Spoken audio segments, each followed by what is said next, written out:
Anandapuram 3 town SI Gorantla Madhava Facebook లో video చూసాం. Hello sir, మీకు కామన్ పీపుల్స్ అంటే మీకు అంత ఎడకరం అయిపోయిందా? మీ చేతిలో లాఠీ ఉంది కదని, ఒంటి మీద కాకి డ్రెస్ ఉంది కదని ఇష్టాసారంగా కుక్కను కొట్టినట్టు కొడుతున్నారు. అంటే మీ వెనకాల 10 మంది ఉంటే కామన్ మ్యాన్ అలా కొట్టేస్తారా? డ్రెస్ ఇప్పేసారండి ఒక్కొక్క నా కొడుకు ఎవడైనా సరే. డ్రెస్ ఇప్పేసి ఒక్కొక్క లెగ్జా కొడుకు ఎవడైనా సరే రండి, చెయ్యి వేసి చూడండి. అంటే ఎవడు అడిగేవాడు లేడేనా? ఎవడు అడిగేవాడు లేడనా? మిమ్మల్ని తప్పు చేస్తున్నారు.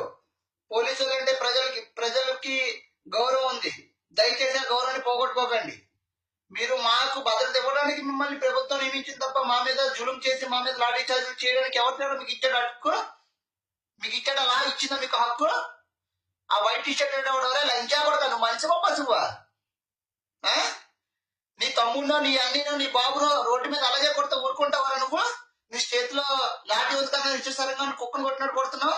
ఎవరిచ్చాడో నీకు లంచా కొడతా హక్కు? నీకు పోలీసు ఉద్యోగం నేర్పింది ఇదేనట్రా ఇష్టసరంగా బాధేమని? మీకు ఎవరిచ్చాడో హక్కు మా మీద చేయి చేసుకోవడానికి? అది చేసిన తప్ప ఏమంటే పోలీస్ స్టేషన్ తీసుకెళ్ళండి, కంప్లైంట్ పెట్టండి, ఎఫ్ఐఆర్ రాయండి. అంతే తప్ప ఏ సెక్షన్ చెప్పిందిరా మీకు ఆయన కొట్టమనేసి?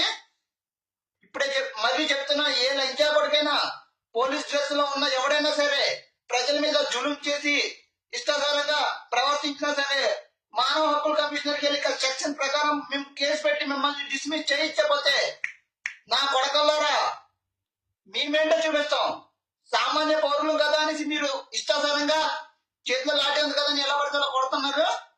లంచా కొడకలారా మళ్ళీ వార్నింగ్ ఇస్తున్నారు. వైట్ టీ షర్ట్ ఎవడో సార్, మీరు ఉన్నతాధికారి ఎవరైతే ఆ వీడియో చూసేదో దయచేసి ఆ వైట్ టీ షర్ట్ పిలిచి మీరు డిస్మిస్ చేస్తారో అని మీద చర్య తీసుకుంటారో తీసుకోకపోతే మేము మానవ హక్కుల కమిషన్ సంఘానికి వెళ్తాము. వెళ్ళి తప్పకుండా మాకు న్యాయం జరిగేలా, కామన్ మ్యాన్ ప్రతి ఒక్కరికి న్యాయం జరిగేలా మేము పోరాడతాం.